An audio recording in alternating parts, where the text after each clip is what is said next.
Halo pemirsa, apa kabar? Senang sekali kita bertemu kembali di reportase weekend di akhir pekan. Dan kita sudah memasuki bulan Ramadan, bagaimana puasanya sejauh ini? Mudah-mudahan berjalan dengan lancar dan bisa membawa berkah bagi kita semua. Kita akan ikuti reportase weekend kali ini bersama saya Ian Umar. Dan Aryatno Budianto. Nah, ini memang udah bulan puasa ya. Kita tuh masih yang agak karena baru pertama ya, minggu pertama agak kagok lah ya. Iya, Kadang-kadang suka lupa, kadang-kadang ya ngantuk segala macam. Ini belum masih adjustment. masih adjustment Nggak tapi apa-apa. mudah-mudahan juga berjalan dengan lancar. Banyak Betul. liputan yang akan kami sampaikan di sini di reportase weekend. Masjid Istiqlal di Houston, Texas, Masjid Muslim Indonesia, terus berkembang merangkul diaspora Muslim berbagai negara. Tantangannya menarik generasi kedua Muslim yang lahir di Amerika menjadi bagian dari masjid dan meneruskan pengembangannya. Mendirikan kompleks olahraga menjadi sarana mencapai tujuan ini. Membesarkan anak di Amerika tanpa melepaskan nilai agama. Diakui diaspora Muslim Indonesia memiliki tantangan tersendiri, dari menjadi role model hingga mencari komunitas yang tepat. Menjadi sejumlah cara yang dilakukan dalam membesarkan anak di negara di mana Islam masih menjadi agama minoritas. Sebuah kampung Arab di Brooklyn, New York kerap dijuluki Little Palestine. Selain karena banyak dihuni imigran asal Palestina, kawasan ini banyak menjual makanan khas Palestina yang juga menjadi medium advokasi untuk meningkatkan kesadaran tentang isu Palestina kepada warga Amerika. Pemirsa, berawal dari mimpi sebuah komunitas Muslim Indonesia di Houston, Texas, mereka mencetuskan ide untuk mempunyai sebuah rumah ibadah khusus bagi komunitas Muslim yang baru didirikan di Houston ini. Dan akhirnya dengan berbagai upaya menggalang dana, mendapatkan sumbangan dan lain-lainnya, tahun 2015 mereka berhasil membeli sebuah properti dan dijadikan sebuah rumah ibadah masjid, namanya Masjid Istiqlal. Dari tahun 2015 hingga sekarang terus berkembang sampai untuk generasi kedua mereka. Nah betul, ngomong-ngomong soal generasi kedua ya atau generasi penerus. Memang tantangannya di Amerika Serikat sebagai negara di mana Islam masih merupakan agama minoritas. Ini bagaimana caranya untuk supaya anak-anak atau generasi mudanya tertarik untuk membina dan terus berkegiatan di masjid ini, membentuk komunitas Islam di Amerika Serikat untuk generasi muda. Berbagai cara dilakukan, salah satunya adalah membangun kompleks olahraga.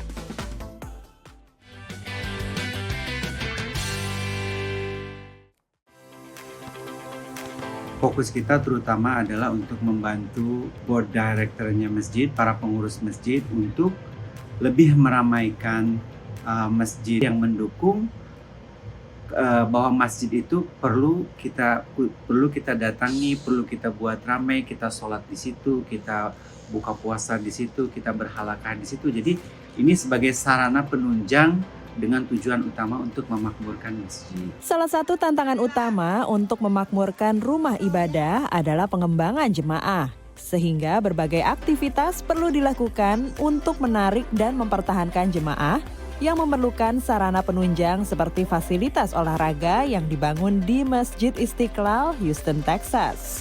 Garuda Sport Club dapat mengakomodasi beberapa cabang olahraga, yaitu volleyball, basketball, pickleball, dan futsal. Kompleks olahraga ini bertujuan menarik generasi kedua diaspora Muslim yang lahir di Amerika untuk datang ke masjid. Seperti disampaikan Beben Suteja, Project Manager Pembangunan Fasilitas Olahraga Masjid Istiqlal. Paling tidak bahwa anak kita tuh lebih dekat ke masjid, lebih banyak aktivitas dikerjakan di masjid. Di sisi lain kita juga pengen mengakomodasikan aspirasi anak-anak biar mereka energinya tersalurkan. Dari sisi agamanya iya, dari sisi fisik dan rohaninya juga iya. Arendra Kuswanto sudah menjadi bagian dari komunitas Muslim Indonesia sejak lahir.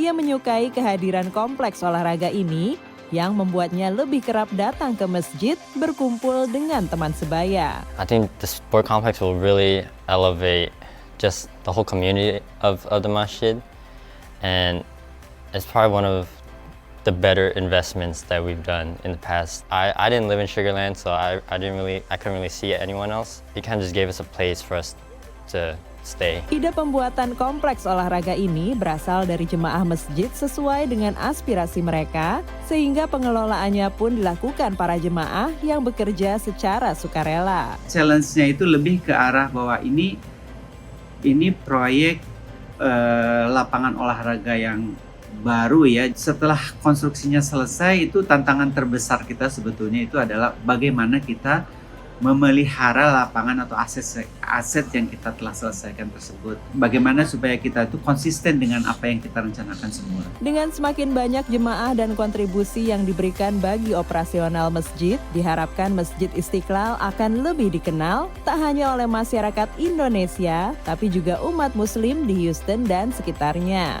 Seperti disampaikan pengurus masjid Gregorio Sayogo dan Konsul Pensosbud KJRI Houston, Oktorian Saleh Hakim. Dengan harapan bahwa masyarakat sudah melihat dan merasa bahwa Masjid Istiqlal itu menjadi seperti rumahnya. Jadi aktivitas akan terus berjalan, jamaah terus berkembang. Dan juga bisa mengembangkan ukhuwah sama muslim maupun warga Indonesia yang non-muslim juga.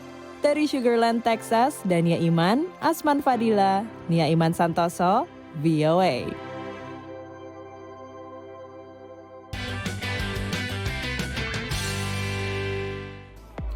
Dengan beranggotakan sekitar 300 orang, Masjid Istiqlal di Houston kerap menggalang berbagai macam acara, termasuk juga Family Night yang dilakukan menjelang Ramadan. Dan ini mereka memang salah satu komunitas Muslim Indonesia yang aktif di Amerika Serikat ya. Senang sekali ya melihat komunitas Muslim dan juga mereka bisa bersilaturahmi dengan berbagai bangsa lainnya yang juga datang, tidak hanya untuk komunitas Muslim Indonesia, tapi komunitas dari negara lain saling bersilaturahmi, terutama di bulan Ramadan ini.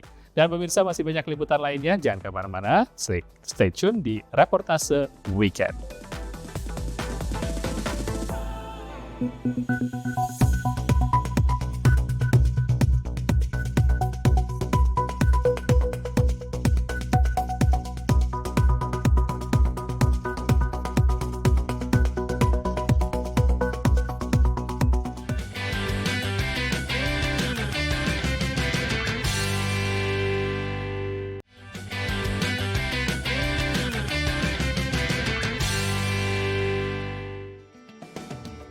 Pemirsa, Anda masih menyaksikan Reportase Weekend dari studio VOA di Washington DC.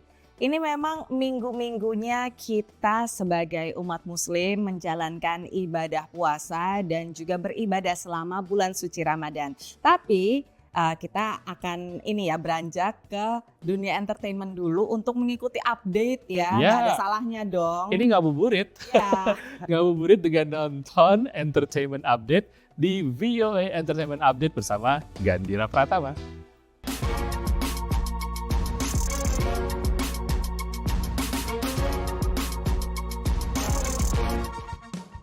Hey guys, welcome to VOA Entertainment Update, your one-stop shop for everything pop.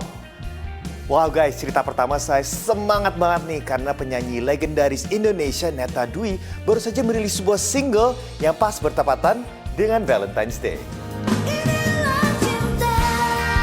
Perfection takes time. Itulah proses pembuatan single terbaru penyanyi Indonesia Neta Kusuma Dewi, Inilah Cinta. Lagu ini pertama kali direkam dan dimixing oleh musisi Denny Casmala tahun 2007.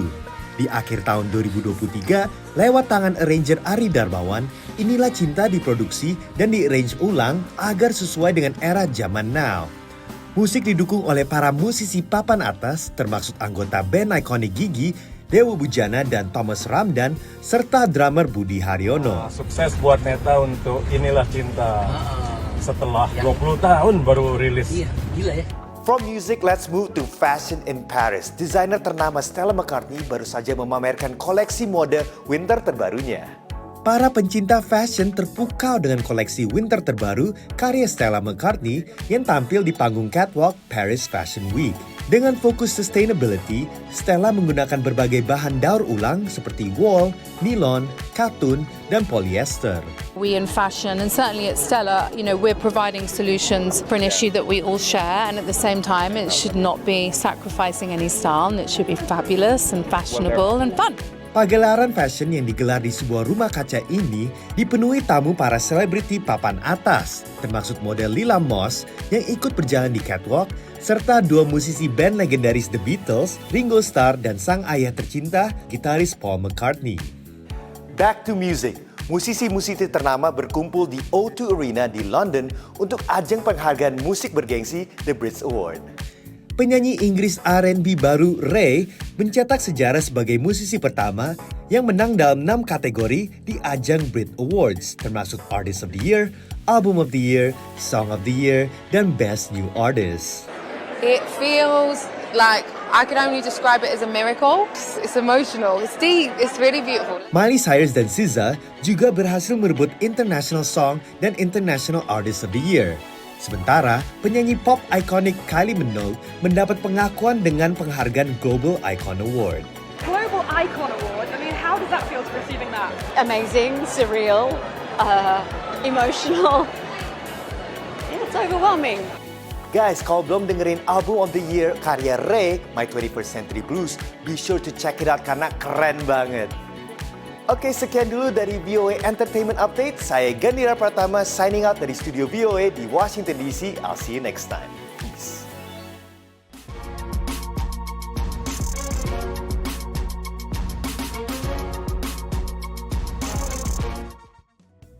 Ya, terima kasih Gandhira atas update-nya dari dunia entertainment yang menyegarkan saya di saat ngabuburit ini. Nah, ngomong-ngomong ngabuburit, jangan mager gitu dong pemirsa, jalan-jalan gitu. Bisa dicobain juga jalan-jalan ke sebuah kawasan yang ini baru saya dengar nih, di kota New York. Ada di Brooklyn, di New York tepatnya. Kawasan ini disebut sebagai Little Palestine, sebuah kampung Arab di Brooklyn, New York yang berisikan para imigran dari Palestina. Dan tidak hanya kuliner yang ada menjadi daya tarik di sana, tapi juga cerita dan berbagai mural dan juga apa saja kisah-kisah dari para imigran ini. Dan semua ini ditemui oleh jurnalis VOA Randy Wicaksana ngabuburit di kampung Arab di New York.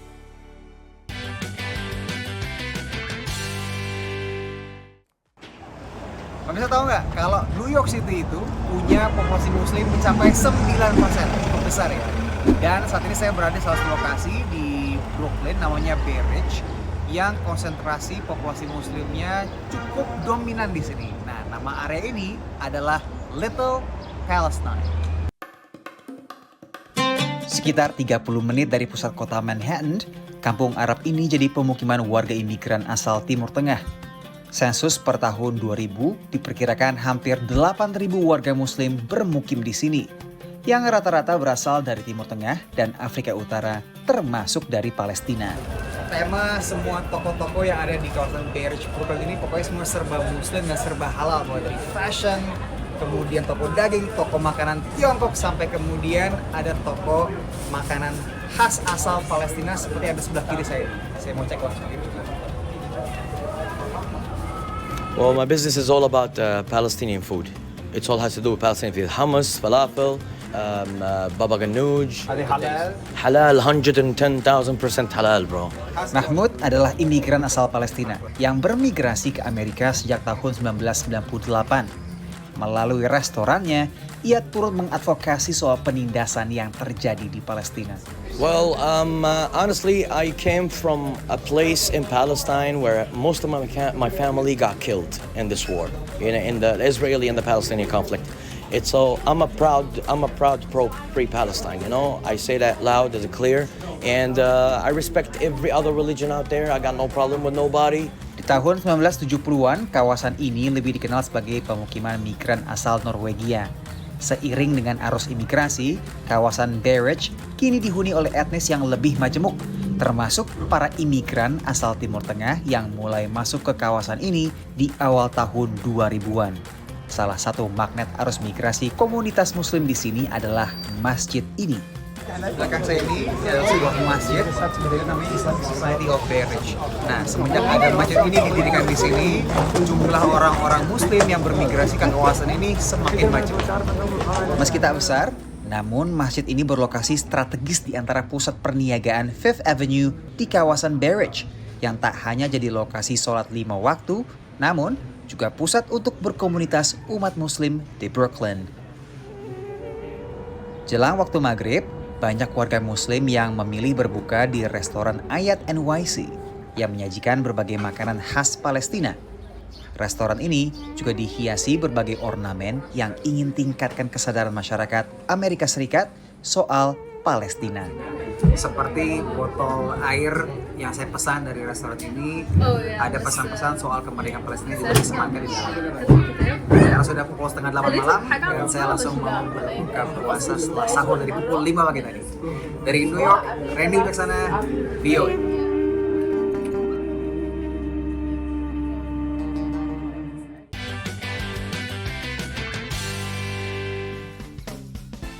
Waduh, baru tahu loh saya ternyata ada Little Palestine di New York ini. Dan kalau pemirsa jalan-jalan ke kota New York, mungkin ini jadi alternatif terbaru, tidak hanya ke Times Square ataupun juga ke Brooklyn Bridge. Ini banyak loh bisa dikunjungi komunitas-komunitas yang sangat majemuk di kota New York. Betul, memang kota New York ini pusatnya percampuran budaya ya, segala macam etnis ada di situ. Ada Chinatown ya dari Tiongkok, ada juga Koreatown dari Korea, ada juga Little Italy yang sudah memang turun-temurun gitu ya, bergenerasi-generasi tinggal di kota New York. Jadi sangat menarik pemirsa, sekarang kita bisa berkunjung ke Little Palestine. Nah pemirsa, sekarang kita istirahat lagi tapi jangan kemana-mana, Reportase Weekend akan segera kembali.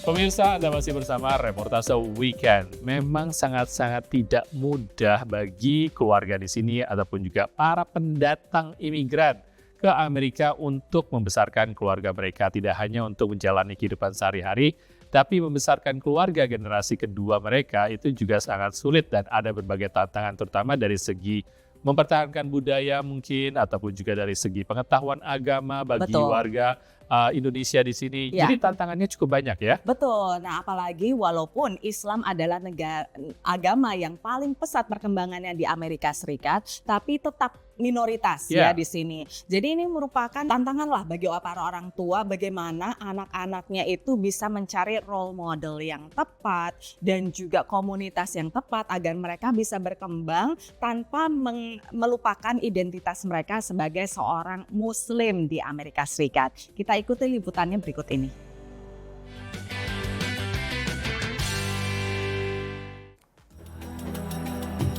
Sebagai seorang ibu dan orang tua, penting sekali untuk setidaknya anak saya tahu identitas mereka sebagai seorang Muslim, terutama mereka ada di Amerika ini. Bagaimana bersikap sebagai seorang Muslim di komunitasnya, di sekolah, dan di masyarakat. Feby Putri pindah ke Amerika tahun 2017 mengikuti suami yang mendapat tugas kerja di San Francisco Bay Area atau wilayah di sekitar San Francisco, negara bagian California.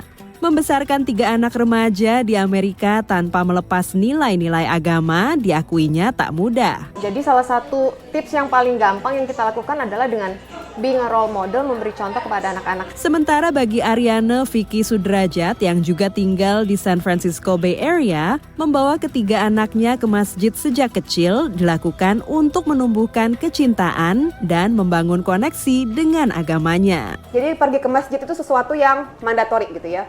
Karena di Amerika ini yang paling mudah untuk menemukan Islamic environment itu adalah ke masjid. Lingkungan yang tepat memang mendukung orang tua dalam membesarkan anak agar mereka merasa nyaman belajar agama.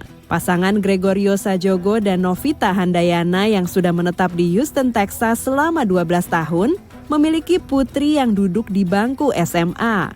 Mereka mengaku beruntung tinggal di Houston. Komunitas Indonesia Muslim di sini sangat peduli dengan pendidikan agama. Kami dinyamankan dengan sekolah agama yang ada setiap hari Sabtu. Untuk anak-anak muda, khususnya umat Muslim ya, ada di Houston, Texas ini, mereka embrace their religion itu sangat mudah sekali untuk mereka. Namun sebagai pendatang, Romi Tosana yang baru beberapa tahun menetap di San Francisco Bay Area juga merasa perlu untuk menanamkan nilai-nilai baru yang positif di Amerika kepada kedua putranya. Mengenai semangat gotong royongnya, teamwork, emansipasi dan toleransi dan segala macam nilai-nilai yang menurut kami positif. Selain komunitas dan masjid yang semakin banyak mengajarkan generasi kedua Muslim untuk hidup sesuai ajaran Islam, juga dimudahkan dengan ketersediaan berbagai produk halal dan kebutuhan Muslim. Seperti yang dilakukan pasangan Sutomo dan Leli Rustiati di Rockville, Maryland kepada putra mereka Bima Sutomo. Kita juga berikan dari awal, maksudnya look, kita suka sekarang sudah ada tempat, sudah ada bahan, sudah ada sign di mana-mana produk yang dilabelin halal. Jadi sedapat mungkin. Walaupun membesarkan anak perempuan memiliki tantangan berbeda, Tosa Surahmat yang memiliki 2 putri berhijab berpesan agar mereka dapat menjadi duta Islam di Amerika. Jadi saya ajarkan ke anak saya ya itu mungkin kesempatan juga gitu. Emang tantangannya lebih besar tapi rewardnya insya Allah lebih besar juga. Jadi kamu jadi cerminan sebagai umat Muslim. Jadi ya kamu harus behave atau berperilaku secara orang Muslim. Dari San Francisco Bay Area, California, Houston, Texas, dan Rockville, Maryland, tim VOA.